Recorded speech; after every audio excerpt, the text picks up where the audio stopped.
আচ্ছা, এটা সরস্বতী পুজোতে আমাদের সাথে সায়ক আছে, দেবলীনা আছে, এখানে মা সরস্বতীও আছেন।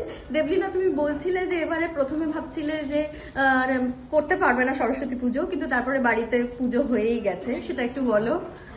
মানে কি করে প্ল্যানটা হলো, সাডেন প্ল্যানের মতো কিনা? প্রত্যেক বছর পুজো হয়, তো এবারে ভেবেছিলাম হবে না, কিন্তু ভাই নিজে আর কি সব করে নিয়েছে, কেনাকাটা, ঠাকুর কেনা, বাজার করা। ভাইয়ের বন্ধুরা সবাই মিলে করে নিয়েছে। আমি জাস্ট গোছগাছ করেছি আজকে ঘুম থেকে ওঠার পরে, তারপর 3টের সময় পুজো হয়েছে। আচ্ছা, আর সরস্বতী পুজো বলে আমরা একটা গান তো শুনতে চাই, অল্প 2 লাইন। সায়ক বলো যে কোন গানটা দেবলীনা করতে পারে আজকে সরস্বতী পুজোতে। প্লিজ, একটা ঠাকুরের গান আমি মনে করতে পারছি না। যে কোনো গান হতে পারে, সব গানই তো মা সরস্বতীর গান। হ্যাঁ, তা বটে।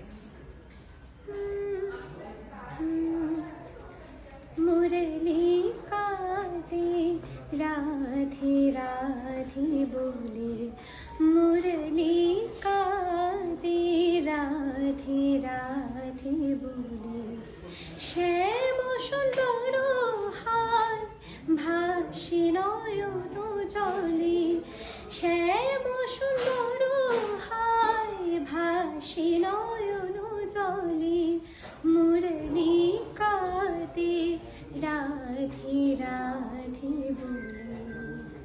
আচ্ছা, কিরকম লাগছে সরস্বতী পুজোর দিনটা? আমরা দেখেছি যে মানে সম্প্রতি অনেক ঘটনা হয়েছে এবং একটা খারাপ সময়ের মধ্যে দিয়ে তুমি গেছো, সেইটা পেরিয়ে আজকে কিরকম লাগছে এই সন্ধ্যেতে? তো ভালো হয়, ডেফিনেটলি ওর লাইফে খুব ভালো কিছু আসতে চলেছে, তো সেটার জন্য খুবই আনন্দিত আমরা, যারা ওর বন্ধু, যারা ওর ফ্যামিলি, ডেফিনেটলি খুবই আনন্দে রয়েছি আমরা এখন। আর তো কেমন লাগছে? আমরা শুনছি দেবলীনা প্লেব্যাক করবে, আমরা শুনছি দেবলীনা অভিনয় করবে, সেই সব আমরা পরে জানতে পারবো, তাই তো? এখনো আমি জানি না, আমরা পরে জানতে পারবো।